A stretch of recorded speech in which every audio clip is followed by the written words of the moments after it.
नमस्कार दोस्तों, हमारे YouTube चैनल की इस सीरीज़ आओ ज्योतिष सीखे में एक बार फिर आपका स्वागत है। आज हम बात करेंगे घर से नेगेटिव एनर्जी यानी नकारात्मक ऊर्जा को दूर करने के बारे में हमें क्या करना चाहिए।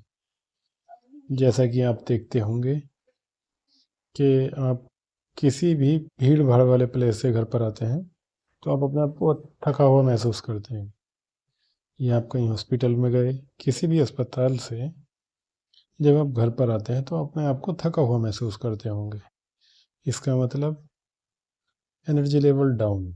इसका मतलब ये है कि वहाँ से नकारात्मक ऊर्जाएं, नेगेटिव एनर्जी आपके साथ आई हैं, या कहीं आप अंतिम संस्कार से भी आते हैं तो आप अपने आप को थका हुआ ज़्यादा महसूस करते हैं, यानी वहाँ से भी नकारात्मक ऊर्जाएं आपके साथ आती हैं। परिणाम स्वरूप आपके घर में, परिवार में आपस में कुछ ना कुछ अनबन बनी रहती है। घर में मन नहीं लगता, कभी कभी लड़ाई झगड़े भी होते रहते हैं, या नॉर्मली आपने कभी कभी देखा होगा कि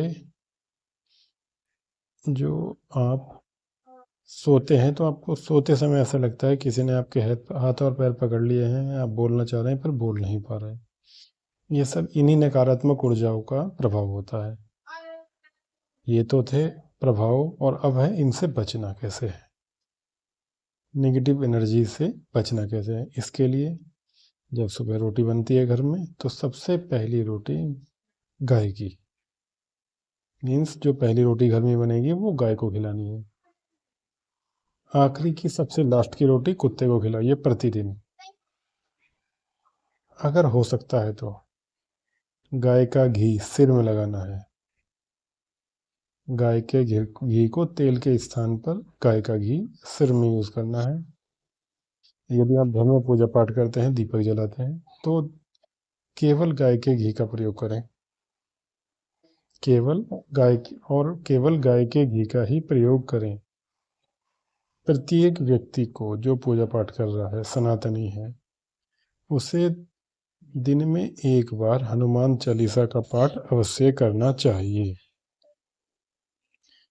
चूंकि एक हनुमान चालीसा का पाठ कोई रेमेडी नहीं है, यानी किसी समस्या का हल बताने के लिए, जैसे कहते हैं ये काम कर लो, ये काम कर लो, किसी समस्या का निदान एक हनुमान चालीसा का पाठ नहीं है। एक हनुमान चालीसा का पाठ है नकारात्मक ऊर्जा को घर से दूर करने के लिए। एक हनुमान चालीसा का पाठ प्रत्येक व्यक्ति को करना चाहिए। ठीक, पहला गत बताया गाय की रोटी, कुत्ते की रोटी, हो सकता है तो देसी घी का प्रयोग करें सर में लगाने के लिए।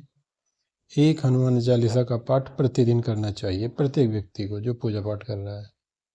इसके बाद घर के उत्तर दिशा में, ये देख लीजिए, घर के उत्तर दिशा में बोन चाइना की प्लेट आती है इतनी बड़ी बड़ी, उस प्लेट में, बोन चाइना की प्लेट में आपको नमक जैसे आती फिटकरी, नमक जैसे डले डले आते हैं बड़ी बड़ी, उस फिटकरी को रखना है। घर के उत्तर दिशा में रख दीजिए। 1 महीने बाद उसे बिना हाथ से छुए एक पन्नी में लीजिए, ऐसे ही रिप्लेस करके और नदी नाले में फेंक दीजिए कहीं दूर घर से। इसके बाद मोटा नमक, सभी जानते हैं मोटा नमक आता है, मिट्टी के घड़े में भरकर, छोटे बड़े घड़े आते हैं, मिट्टी के घड़े में भरकर आधा किलो बहुत है, और घर के पूर्व दिशा में रखना है आपको, कॉर्नर में, और वो उसको भी 1 महीने बाद रिप्लेस कर देना है। उत्तर दिशा में फिटकरी रखनी है, 1 महीने में रिप्लेस करनी है। मिट्टी के बर्तन में मोटा नमक रखना है, 1 महीने में रिप्लेस करना है। ये 2 चीज़ें। यदि आपको लगता है, किसी ने आपको बताया कि आपकी ग्रह राशि में दिक्कत है, शनिदेव परेशान कर रहे हैं, तब आपको क्या करना है, तब शनिदेव के लिए, ये नॉर्मली हर आदमी, कोई भी आदमी कर सकता है। एक गोला आता है सूखा, दुकान से लेना है गोला, उसको थोड़ा सा मुंह को खोल लेना है, उसमें कसार भरना है, मीठा कसार भरकर ऐसी जगह मिट्टी में दबा देना है जहाँ चींटियाँ उसे खा सके। इससे आप शनिदेव की नकारात्मक ऊर्जा से बच जाएंगे। दान क्या करना है? जूते, चप्पल, शनिदेव के लिए। तो ये थी नकारात्मक ऊर्जाओं के बचने के लिए घर से, इनके प्रभाव से अपने घर, अपने परिवार को बचाने के लिए रेमेडीज। अगले वीडियो में फिर मिलेंगे, तब तक के लिए नमस्कार।